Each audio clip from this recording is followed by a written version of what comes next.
Internacional e São Paulo. Você costuma dizer que o Internacional é meio a cópia do São Paulo na temporada. Elenco não muito grande, jogadores veteranos, vai ter que se dividir entre várias competições, tem uma casca duríssima para encarar na Libertadores, perdeu o primeiro jogo na Copa do Brasil, mas o São Paulo também está nas 3 competições. E aí, a pergunta é, vai como? Vai todo mundo? Joga todo mundo e tudo bem para quarta-feira, depois vê? Bom dia. Bom dia. Na verdade, né, Tironi, eu acho que das semelhanças entre os times, numa pequena diferença no planejamento, na estratégia dos dois durante a semana, né? O São Paulo tentou preservar meio time, vai contra o Atlético Paranaense pela Copa do Brasil, o Inter foi completo contra o Fluminense, né? O São Paulo ganhou o jogo dele, o Inter perdeu o jogo dele. Então, o São Paulo tem, nesta partida de Porto Alegre, em tese, a força máxima, em tese, porque nós vamos explicar os desfalques, mas em tese a força máxima à disposição. O Inter já tem um dilema a resolver, né? Ele perdeu a primeira, agora joga em casa pelo Brasileiro, vai ter que, com tudo, no Maracanã, no meio da semana, buscar, e logo a mais começa a Libertadores contra o Flamengo, como você falou.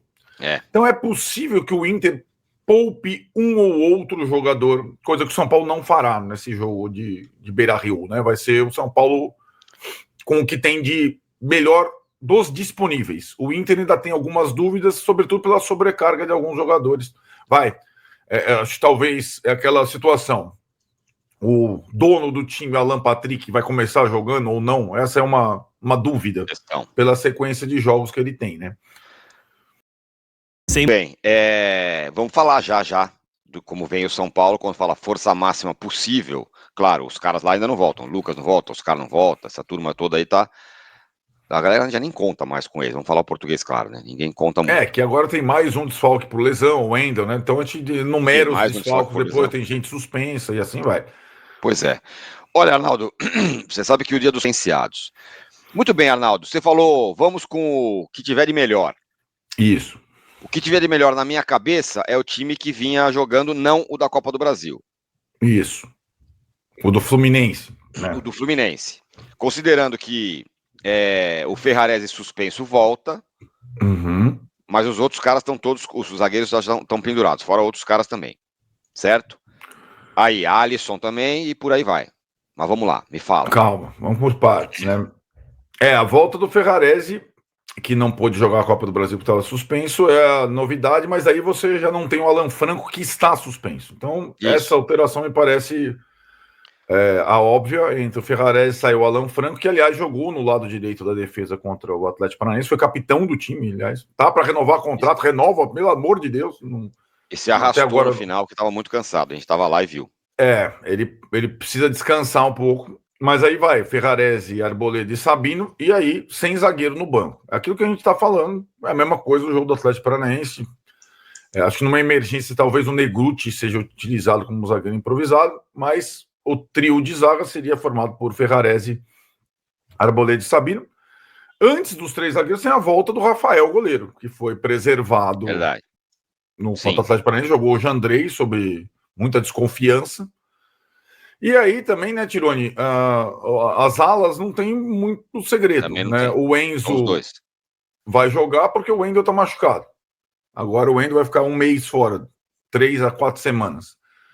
E na lateral direita, embora o Mike tenha colocado ali as suas asinhas de fora no segundo tempo contra o Atlético Paranaense, deve começar o Cédric, que jogou meio tempo. Então, talvez o Mike jogue um pouquinho, vai. Talvez no final, sei lá, depende do jogo. Não, pode ser. Não para melhorar o time, mas para descansar mais o Cédric, né? Tudo bem que ele jogou só meio tempo, mas... Assim, o que eu quero dizer, com a entrada do Mike já quebrou um negócio. O cara entrou já tem esse cara. Exato. É isso que eu quero dizer. Exatamente, ele pode ser opção. E aí, do meio para frente, se quiser, o Crespo pode utilizar a formação...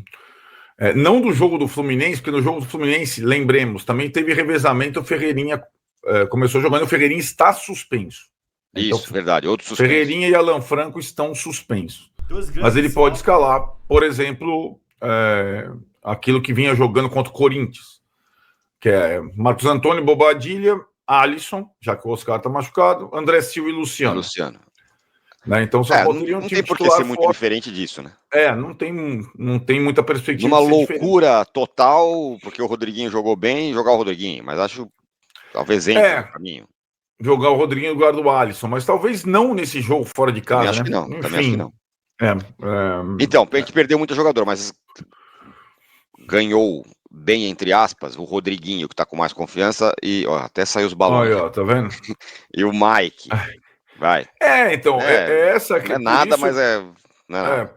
Por isso que eu defendi e defendo, e defendia já antes o jogo do Náutico, na outra eliminatória, você utilizar a Copa do Brasil como uma experiência. Se der certo, você vai ganhando jogador, né? Sabe que a gente fez uma enquete aqui na nossa comunidade aqui no YouTube, né? Certo. Perguntando se São Paulo deveria poupar ou ir com os titulares no jogo de volta. A maioria, 60%, está falando que deve ir com o mesmo time que jogou na quinta, meio misturado. Ou seja, poupar os jogadores. Né? Agora, é isso que eu ia te perguntar. Essa escalação titular hoje, você acha que implica alguma coisa na quarta? Implica em time misturado quarta? Eu acho que sim. Aí uma semana, a próxima, depois do Inter, é um pouco diferente, porque você tem a quarta volta da Copa do Brasil lá no Sintético, e no sábado, Vitória. Sim. Né? E o Vitória precede a viagem para Medellín na Libertadores. Isso. Né?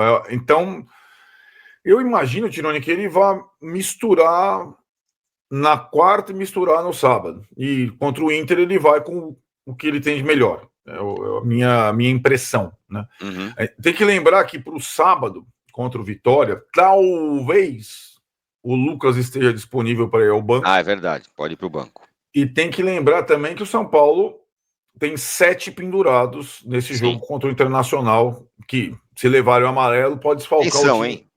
Vamos lá, Rafael goleiro, continua. E até por isso o Crespo falou que utilizou o Jandrei, porque o Jandrei pode ter que jogar no Brasileiro em algum momento. Os 3 zagueiros, Ferrarese, Arboleda e Sabino.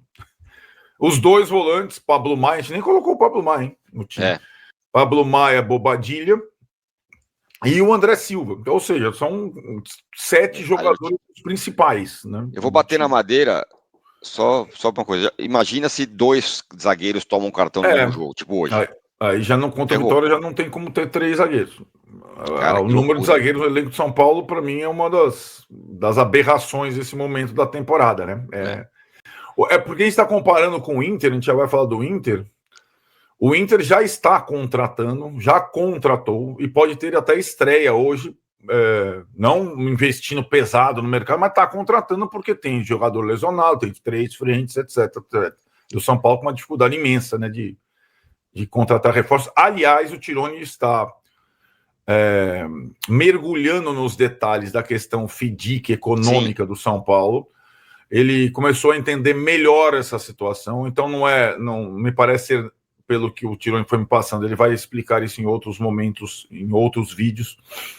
Não é um cataclisma, não é um sucesso também, mas existe a rigidez desse ano orçamentário que vai continuar em termos de departamento de futebol. São Paulo não vai fazer grandes investimentos mesmo.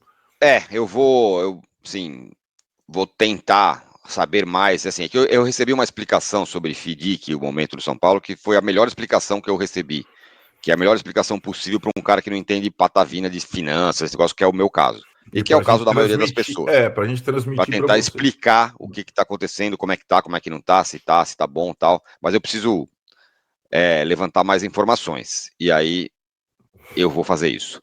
Muito bem, Arnaldo. E o Inter, hein? Bom, o Inter, ele tem para esse jogo... Já falou um pouco, né? Tá pressionado com a história da Copa do Brasil. Tem o Flamengo na Libertadores, enfim. O Roger não está... O Inter estava na mesma situação que o São Paulo, não mudou muito, mas o São Paulo decidiu trocar o treinador, Zubeldia por Crespo. O Inter decidiu manter o Roger. Mas o Roger tá. A paciência da galera. O Roger ganhou um título estadual esse ano, depois de muito tempo, o Inter ganhou do Grêmio, né, um campeonato. Tá Então pressionado. ele tem esse acúmulo aí de crédito, mas que está se esvaindo, porque o time não está bem. Então ele tem. Eu acho que esse mês para ele acaba sendo decisivo com as eliminatórias da Copa do Brasil contra o Fluminense e da Libertadores contra o Flamengo, né? E ele, para esse jogo, ele não tem um dos principais jogadores do time, que é o Vitão, zagueiro, muito bom zagueiro, que está suspenso. E aí ele tem algumas situações de revezamento ali por necessidade, por conta do acúmulo de jogos à frente tripla, né? A principal dúvida é o Alan Patrick. Acho até que o Alan Patrick vai começar jogando pelo fato do jogo ser em Porto Alegre e tudo mais e tal. O que ele deve mudar para a partida com o São Paulo é a dupla de volantes, né? Ele normalmente joga com os já mais experientes, Thiago Maia e Bruno Henrique, o Thiago Maia, Flamengo, Santos, tal, o Bruno Henrique, aquele Corinthians, Palmeiras, a torcida tá querendo matar o Bruno Henrique, então o Bruno Henrique não vai jogar, e o Thiago Maia talvez seja preservado para o jogo do Fluminense. Aí que tá, o Inter contratou 2 volantes novos, é como se tivesse a situação de zagueiro do São Paulo, o São Paulo já tivesse contratado, então 2 volantes novos devem começar jogando. O Richard, que é o volante que jogou no Corinthians, no Cruzeiro e tal. E o novo reforço, recém-chegado, o Alan Rodrigues, volante que vem do futebol. É um uruguaio, mas estava jogando no Argentino Júnior na Argentina. Então, é possível que ele comece com esses 2 novos volantes, ou seja, com um gás novo no meio de campo. Né? O Roger para esse jogo. Na frente, ele pode começar com o Valência e deixar o Borré no banco, vem sendo titular o Borré e o Valência vem sendo reserva, ele pode inverter. Então ele tem em alguns setores boas opções, né? O Inter está confuso, né, Tironi? Porque além dessa derrota inesperada na Copa do Brasil, da pressão no Roger, teve lá a semana da fofoca, lá do Léo Dias, jogadores envolvidos, vários jogadores titulares envolvidos com a mesma mulher, ela dando depoimento, uma confusão lá dos diabos. O bicho tá pegando. Mas isso é extracampo. Jogadores casados, tá lá, a galera tá meio pressionada também por essas questões extracampo. Então é isso, galera. Então é isso, São Paulo e Internacional hoje, jogo difícil, né? Internacional que também vem pressionado também, né? O São Paulo com alguns desfalques ainda, mas acho que vai ser um jogo muito difícil. Acho que o empatezinho tava bom. Acho que o empatezinho tava de boa. Mais um pontinho na tabela. Acho que no Beira-Rio o empate seria bom. O Inter aí com essas crises fora de campo aí, né? O cara pegando mulher do outro, sei lá. Não tá acontecendo aí. Mas é um jogo muito difícil. Um jogo muito difícil e é isso. Se inscreve no canal, deixa o like, comente sua opinião. São Paulo volta a campo hoje. E vamos ver a atuação do time. Espero que uma boa atuação. No mínimo um empatezinho. Seria importante aí pra manter essa sequência invicta aí. Valeu! É nóis e vamos São Paulo!